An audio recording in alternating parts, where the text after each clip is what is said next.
انجیل مقدس میں بیابان سے شروع کیا، جو آزمائش کی جگہ ہے۔ بیابان سے ہوتے ہوئے ہم دوسرے اتوار پہاڑ پر پہنچے، جہاں خداوند یسوع مسیح ہمیں دکھاتا ہے کہ وہ جلال کی جگہ ہے۔ آج خداوند خدا ہم سب کو یہ دعوت دیتا ہے کہ ہم اس کی ہیکل کو جانیں جو اس کی حضوری کی جگہ ہے۔ میرے عزیزو، جب ہم روزوں کے ان دنوں میں بیابان کے تجربے کی بات کرتے ہیں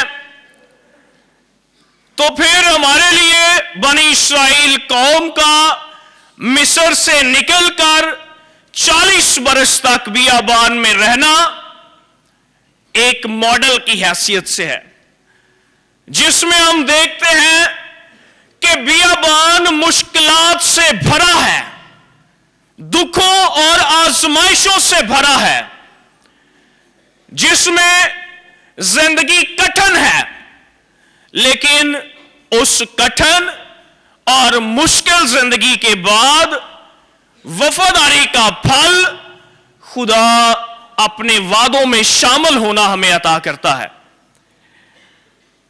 جب آج کی تینوں تلاوتوں پر غور و خوض کریں تو پھر ان میں ہمیں بڑی خوبصورتی سے بتایا گیا ہے کہ کیسے خدا کے احکام پر چلنا، ان پر عمل کرنا، ان کو ماننا، زندگی کا حصہ بنانا ہماری زندگی کی ضمانت ہے۔ پہلی تلاوت میں خداوند خدا کے عہد کی بات کی گئی ہے، وہ عہد جو خدا اپنے بندے موسیٰ کے ذریعے سے اپنی امت اسرائیل کے ساتھ باندھتا ہے، انہیں ایک ضابطہ عطا کرتا ہے۔ میرے عزیزو، پہلے اتوار میں خداوند خدا نے ایک عہد باندھا تھا، اور وہ عہد خدا اپنے بندے نوح کے ساتھ باندھتا ہے اور اسے یہ سکھاتا ہے کہ اس دن کے بعد پھر خدا کبھی اپنے لوگوں کو پانی کے ذریعے سے ہلاک نہ کرے گا۔ تو یہ عہد ایک شخص، ایک خاندان، لیکن اس کے ذریعے سے خدا کے لوگوں کے لیے تھا۔ دوسرے اتوار میں خداوند خدا نے ایک اور عہد باندھا، اور وہ عہد ابراہیم اور اس کے بیٹے اور پھر تمام ایمانداروں کے لیے تھا۔ آج کی پہلی تلاوت میں خدا کا عہد خدا کی چنی ہوئی قوم اور خدا کے برگزیدہ لوگوں کے لیے ہے، ایک ایسا ضابطہ حیات ہے کہ جس پر عمل کرنے کے ذریعے سے لوگ خدا کی برکات اور فضائل کو پا سکیں گے۔ اگرچہ لوگ بیابان میں تھے تو بھی خدا اپنا ایک ضابطہ انہیں بیان کر رہا ہے، انہیں ضابطہ دے رہا ہے تاکہ خدا کے لوگ اس عہد میں شامل ہو۔ وہ خدا جو انہیں مصر سے نکال لایا ہے، وہ خدا جو وعدے کی سرزمین کی طرف لے کر جا رہا ہے، جو ان کے دشمنوں سے انہیں رہائی اور خلاصی عطا کرنے والا ہے۔ اب خدا صرف ان سے یہ چاہتا تھا کہ اس کے احکام کو ماننے کا ارادہ کر لیں۔ خدا کے ساتھ چلنے کا انہوں نے عہد کیا ہوا تھا، لیکن بار بار اپنی کمزوری میں خدا کے حکموں کو چھوڑ کر خدا سے دور چلے جاتے تھے۔ اس لیے پھر خدا مکمل وفاداری اور تابع داری جو ہے وہ چاہتا ہے کہ تابع داری کے ذریعے سے خدا کے ساتھ چلا جائے۔ میرے عزیزو، خدا کے ساتھ چلنے میں تابع داری ایک اہم کام ہے۔ خدا ہم انسانوں کی بڑی بڑی قربانیوں کو بھی اس وقت ناپسند کر دیتا ہے جب زندگی سے تابع داری ختم ہو جاتی ہے، اور یہ تابع داری جیسے ہی انسان کی زندگی سے ختم ہوئی تو پہلا گناہ جو باغ عدن میں ہوا وہ انسان سے سرزد ہو گیا۔